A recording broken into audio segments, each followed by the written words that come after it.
Hey, everybody. Fascinating chat today as we dive into the world of IoT and wireless communications. And we have really a fascinating company, disruptive innovator in the space with a legendary founder and CEO. But let's chat with Brandon Blues. How are you? I'm great, Evan. How are you? I'm doing well. Thanks so much for being here. Really intrigued by the amazing mission and vision at Blues Wireless. Maybe start with introductions to yourself and your role at Blues, and also what's the big idea behind Absolutely. Blues So, Wireless? yeah, great. So I'm Brandon Satram. I'm the Senior Vice President of Product and Experience at Blues. I have been at Blues for about 4.5 years. So for most of our 6-year life as a company, and I've been in the IoT space for over 10 years. So Wow. primarily focused on, building tools for developers to actually make all this work. And that was the genesis of Blues was exactly that, actually providing developers and product builders with a set of tools and services from hardware to firmware to software that actually allow them to build and deploy connected applications, connected products. This is a very difficult space to operate in. Unlike software development, the tooling is behind the times. There's a lot of complexity when you start introducing hardware into the mix. And so, what we tried to do at Blues and what Ray really started with was this idea of the trickiest part of IoT is that middle piece of connectivity. When you decide you want to take some disconnected thing, your sensors, your actuators, and actually bring that into the digital realm, the way that you choose a wireless module results in all these downstream complex aspects of application development. And we just wanted to make it simple. That's our mission. That's our goal. That's our big idea. Well, it's an incredible mission, and one I'm very simpatico with. I was at the first Bluetooth SIG like 30 plus years ago and was Nice. involved in the first single chip Bluetooth device design. Yeah. And of course, we've seen that integrate with almost everything from mobile phones to wearables. But you're taking this Absolutely. to the next level. Talk about your approach, your particular technology, and Mhm. how you're really wireless enabling. With multiple kinds of technologies and modes of operationing. You're really going wide and deep, including satellite, to say the least. Yes. Yeah, absolutely. So we started our first focus was on cellular IoT, making cellular connectivity simple. That in and of itself was a challenging space because the state of the Mm. art 6 years ago was that you sourced a plastic SIM from somebody or you purchased a module and you basically started the clock on a monthly data plan. The way that I like to say it is the early days of cellular IoT was that the data plans were like the early days of SMS and text messages where you paid $5 a month for some limit of the number of messages. And so when we first launched our product in 2020, the Note Card, it was a cellular only module that was designed to provide data and connectivity with the cost of the hardware. So starting at $49 and it comes with 500 megabytes of data and 10 years of cellular service. And so you can treat the connectivity as part of your BOM costs rather than having it then starting the clock on a monthly plan. But more importantly than that, we abstracted away a lot of the complexity of actually programming a cellular device. Anybody that has been in the software world for a long time would be shocked to realize that when you get into Wi-Fi or cellular modules, you're pulling out an AT commands module or manual circa 1983, basically just to actually talk to these devices and send packets over the network. And so what we built with the Note Card with our hardware product is a set of JSON-based APIs that abstract the complexity of talking to the modem so that developers can literally just work with any programming language, any microcontroller that can read and write strings and configure the Note Card by just sending simple commands to configure where the device goes where its data goes when it comes online, to configure how often it synchronizes with the network, where it stores its data, et cetera. All of that in a JSON-based API. So the Note Card, you talk to it in JSON, it responds back in JSON, and you don't have to learn any AT commands. The benefit of taking that approach is that as we then expanded our portfolio into Wi-Fi and then into LoRa in 2023 and now into satellite in 2024, is that we provide the same JSON-based API. So developers that have worked with a cellular Note Card, now have the ability to add LoRa into their portfolio, or even add NTN satellite into their products as well, using that same API. The idea that we have is that we want to sort of harmonize this context, this aspect of working with radio access technologies. So you don't have to choose one at the beginning and then you're stuck with it for the life of the product. You can choose one, go with it, and then when a new technology comes along, like satellite, or even as cellular moves from 4G into 5G and beyond, you have a consistent way of programming the connectivity piece of your solution. You can swap in and out as you go. And we're big believers in taking that simplicity all the way to the developer, so that the connectivity in many cases can just be an afterthought. Like, I know I'm going to connect this thing, but now I have a portfolio of options rather than picking LoRa up front and being stuck with it, or picking cellular up front, or not being able to incorporate satellite because it's a whole new programming model. Fantastic. And speaking of appealing to developers, your founder and CEO is a renowned developer and software engineer and entrepreneur. Of course, for those who may not be aware, Lotus 123, of course, a tech legend of Microsoft and Groove later on, and so much more. What was the original spark that got his interest in this space? Was it this software engineering challenge, problem that he was looking to overcome? Or were there any other unique insights that he brought to the table back in the day when he started Blues? Yeah, it goes back to 2011, and shortly after Ray had left Microsoft, he joined Microsoft as Bill Gates was transitioning, and stepped in as the chief software architect and CTO for about 6 years. And when he left Microsoft shortly after, in early 2011, the 311 tsunami in Japan that took out the Fukushima nuclear power plant happened, and he was part of a nonprofit that formed on the ground there post 311 called Safecast, and that organization was trying to provide insight into what was happening with the meltdown at the facility. The Japanese government, the utility, had their hands full, so they weren't really able to provide a lot of insight on air quality, on where the radiation plumes were going. And so they decided they'd be citizen scientists, and they'd build their own radiation monitoring devices. The first version just basically wrote radiation readings to an SD card, and they drove around the outskirts of the exclusion zone. But then they started working on the second version of the product and added connectivity to it, first with LoRa and then with cellular. And Ray sort of got a hands-on exposure to how difficult it can be to build an embedded product that's connected, that can be low power, that can actually operate intelligently and efficiently. And so over the course of the 3 or 4 years working with Safecast, he thought about, in his software developer mindset, in his engineering mindset, this is complex. And one of Ray's most famous quotes from back in the day is, "Complexity kills." We say that one a lot, because when he sees those kinds of problems, it's, how can I solve this? How can I actually make this easier for developers? And that was the origin of Blues, is really finding a similar class of problems and finding those areas where IoT and connected product development was complex, and then just chipping away at that, finding solutions that developers could embrace and actually get products out the door. So it's a cool story, and it's frankly one where his ability to experience it hands-on led to the genesis of the company. It wasn't just an idea, but actually feeling the pain and suffering and then deciding to do something about it. Wow, what a wonderful anecdote.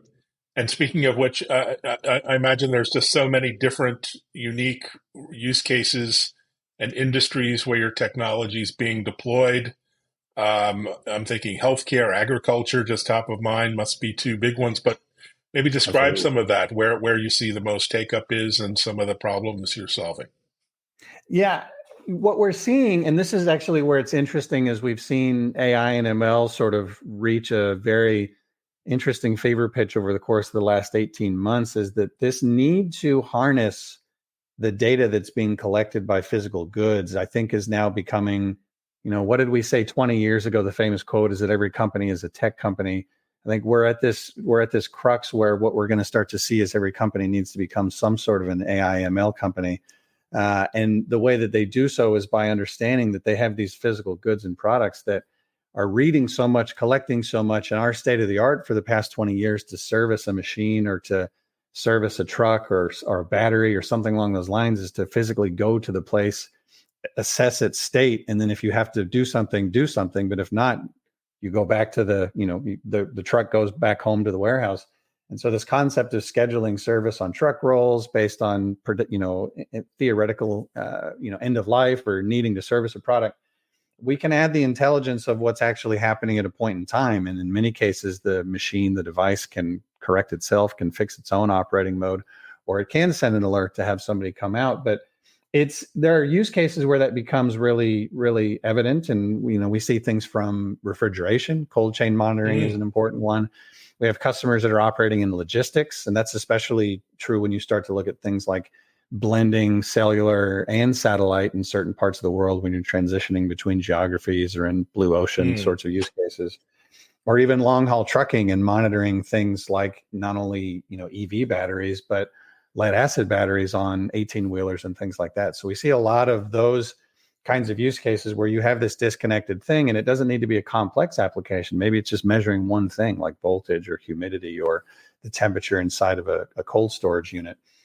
And then being able to send that out to make sure that everything's copacetic if it is, and if not, to take action at a point in time is where we tend to see a lot of really easy early adoption and quick adoption from customers of trying to operate in this space. And then the massive data that they're collecting gives them the ability to build better products in the future, to actually introduce their next rev of, a connected battery or a connected refrigerator or something along those lines. Fantastic. So, as you know better than anyone in the IoT space, security has been a major concern from the beginning, really. And today, still, you get these products with huge, security issues, security not being baked in from the beginning, and default passwords, all kinds of things. How do you think about security, and especially when it comes to these large scale deployments? Yeah, that's a great question. We definitely don't think of security as an afterthought. I think, like you put it yourself this way. A lot of in the early days of IoT development, I think we sort of thought, well, I'll build this POC and then I'll think about how I'm going to make sure it's safe, or how I'm going to make sure it's secure, or I'll put the firmware on here once and know that it's good, but I'll never be able to actually update it remotely or anything along those lines. And so what we have built with a note card is this concept of security enabled by default. Every note card has a secure element inside of it. That secure element has the keys baked in at the point of manufacture, and as well as the connection between our hardware product, the note card, and our cloud service Note Hub. The two are meant to operate as a symbiotic pair. One doesn't exist without the other. And the advantage of having that secure enclave is when the device wakes up, it knows where it needs to go. It knows how to handshake with the cloud service. We don't do cloud-based key rotation.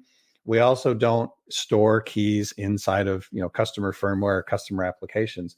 That starts with the hardware module, but it also extends to sort of how we think about how an application engineer may need to reach out to third-party services. It's very common even for a connected product might have its main management cloud service or solution cloud service, like the Note Hub in our case. But it may be that an embedded device needs to reach out to a weather API, or it needs to get predicted energy prices so that it knows how to change its operating mode on a given day. Those third-party APIs, again, the state of the art 10 years ago is, well, just go ahead and put the keys in firmware and no one will be able to get them. And we also do not recommend that approach. The way that we facilitate that interaction is our cloud service serves as a secure proxy to other third-party APIs. So customers will set up on the cloud side all of the credentials for that third-party API, the weather service, the energy service, what have you. And then our product, and then when the note card actually needs to make a request to that service, it does so with our cloud service as a proxy. So it does the handshake there on that and sends the response back to the customer. We actually find that to be a really powerful model, not only because it's secure, but it allows customers to redirect requests if they change, if the underlying API changes, if they need to redirect to a debugging service or logging service. All that can happen on the cloud side without needing to recompile firmware or even ship a new firmware binary down. Wow, well done. Sounds pretty well thought through. And maybe talk about the process of integrating wireless into products. Maybe you're a medical device manufacturer, of any wireless expertise. Most probably don't. Yeah. How long does that process take, and what are the first sort of 1, 2, 3 steps to Well, begin that journey? yeah, I think the first step for anybody looking at building a new product is to ask, to start to think through what what the use case is, what the deployment conditions look like. With a customer building a medical device, it may very well be that Wi-Fi or Bluetooth are the best options because of the nature of where those are being deployed in a hospital setting. If it is a remote healthcare device, we have one customer that actually works in Puerto Rico and other areas that they like to refer to as the edge of the internet in remote settings outside of hospitals. And so they've got a medical product where they have to use cellular, they have to use wide area networking technologies. And so thinking about the deployment location is a good first step. And then also thinking through, what it's like to design a product, what the physical design of a product looks like. And this is an area where, as you said, Evan, a lot of these customers, they know they want to connect something, but they may not have that wireless expertise. And so typically what we do with those customers is two things. One is we have a field engineering team that provides product design reviews. We provide guidance and consulting all the way from recommending antennas to to providing feedback on, PCB board design and things like that, as well as a growing partner network of solution integrators and solution providers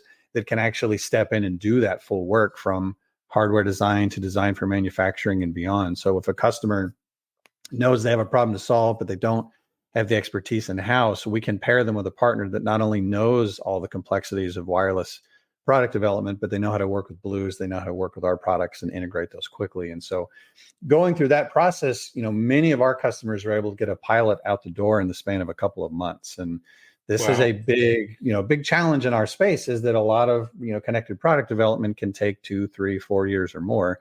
And this is assuming the product doesn't get canceled within the first 18 months.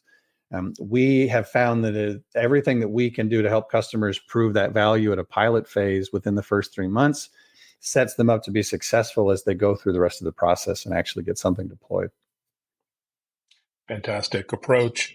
And talk a little bit about your new satellite technology, StarNote. Mm-hmm. How does that simplify, Starlink integration, and what sort of potential do you think it opens up globally for you and the customers? Satellite is a really fun area of wireless connectivity to pay attention to right now, because it is becoming. Not only are there a lot of organizations, startups that are launching payloads, launching satellites, but they're actually working with other existing satellite providers like the Inmarsats, Globalstars, and others of the world.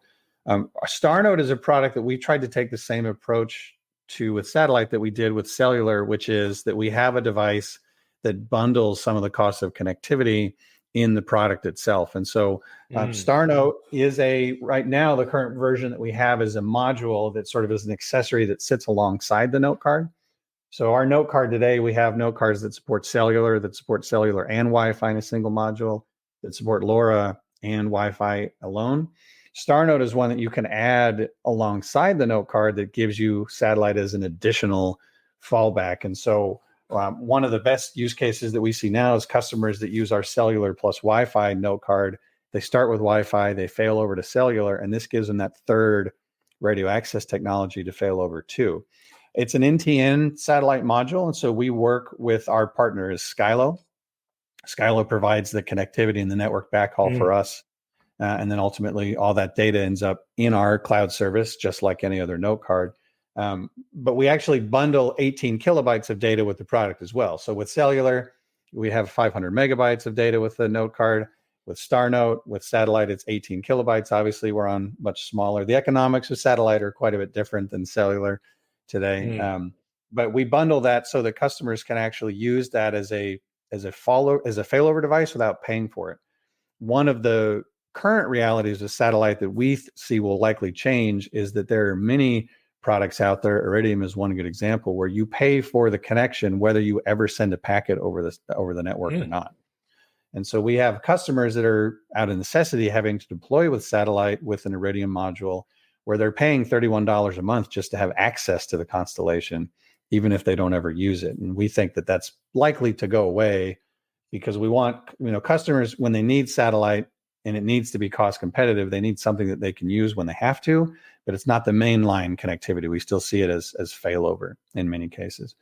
But the advantage of Starnote, because that data is bundled, is that a customer can build an application that maybe over Wi-Fi or cellular is sending data once an hour, maybe even every 15 minutes or whatever the use case might dictate. And they're sending a lot of data coming off their sensors. But if they lose connectivity and fail over to satellite, we, again, with our same JSON-based API, allow them to tune what gets sent. So now, instead of sending 200 kilobytes worth of data over, you're sending 50 bytes over that just has the heartbeat, just has the most essential piece of information that you need. I think that's a great use case for satellite today. At the same time, I think that as the cost to fire a kilo of payload up into space comes down, that the cost to send a kilobyte of data or a packet over the network will come down as well. And I really would love to see it if in the next 3 to 5 years, satellite becomes a mainline way of sending data and becomes another globally harmonized connectivity option alongside of cellular today. Wow, that's fantastic opportunities there. So you have a lot going on at Blues Wireless, events and partner events and meetups, meetings, and various get-togethers in the industry. What are you looking forward to next? I know MWC is coming up next week for many of us who will be there, but what else is on your radar?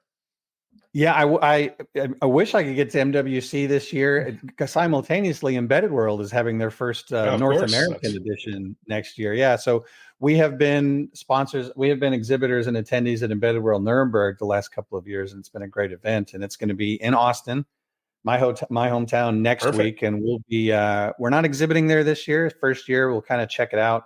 Myself and Ray and others on the team will be there.